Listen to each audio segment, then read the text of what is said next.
സ്ഥാനാർത്ഥി പ്രഖ്യാപനത്തിന് പിന്നാലെ പ്രതികരണവുമായി മുഹമ്മദ് റിയാസ്. ബേപ്പൂരിൽ 2021 ഉയർന്ന ഭൂരിപക്ഷത്തിൽ ജയിക്കുമെന്നും കോഴിക്കോട് ജില്ലയിൽ 13 സീറ്റും നേടുമെന്നും MLA എന്ന രീതിയിൽ നടത്തിയത് മികച്ച പ്രവർത്തനമാണെന്നൊക്കെ റിയാസ് പറയുകയാണ്. അത് ജനങ്ങൾ മനസ്സിലാക്കിയിട്ടുണ്ടെന്നും UDF-ന് പോലെയുള്ള വിങ്ങിപ്പൊട്ടലുകൾ LDF-ൽ ഉണ്ടാകില്ലെന്നും റിയാസ് പറഞ്ഞു. കേരളത്തിലെ എല്ലാ മണ്ഡലങ്ങളിലും നടക്കുന്നത് ഗ്ലാമർ പോരാട്ടമെന്നും റിയാസ് കൂട്ടിച്ചേർത്തു. ജില്ലയുടെ തെരഞ്ഞെടുപ്പ് ചുമതലയും റിയാസിനാണ്. 5 മണ്ഡലങ്ങളിലൊഴികെ മറ്റ് മണ്ഡലങ്ങളിലെല്ലാം CPM സ്ഥാനാർത്ഥി പ്രഖ്യാപനം നടത്തിയിട്ടുണ്ട്. UDF-ന്റെ സ്ഥാനാർത്ഥികളെ 24 മണിക്കൂറിനുള്ളിൽ പ്രഖ്യാപിക്കുമെന്നാണ് VD സതീശന്റെ പ്രതികരണം.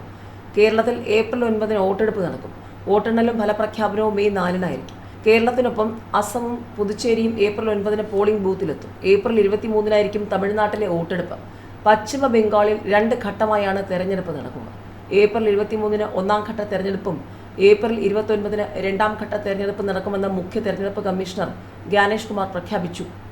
എല്ലാ സംസ്ഥാനങ്ങളിലും വോട്ടെണ്ണൽ മെയ് 4-നായിരിക്കും. തെരഞ്ഞെടുപ്പ് തീയതി പ്രഖ്യാപിച്ചതിനാൽ പെരുമാറ്റച്ചട്ടം നിലവിൽ വന്നതായി തെരഞ്ഞെടുപ്പ് കമ്മീഷൻ വ്യക്തമാക്കി.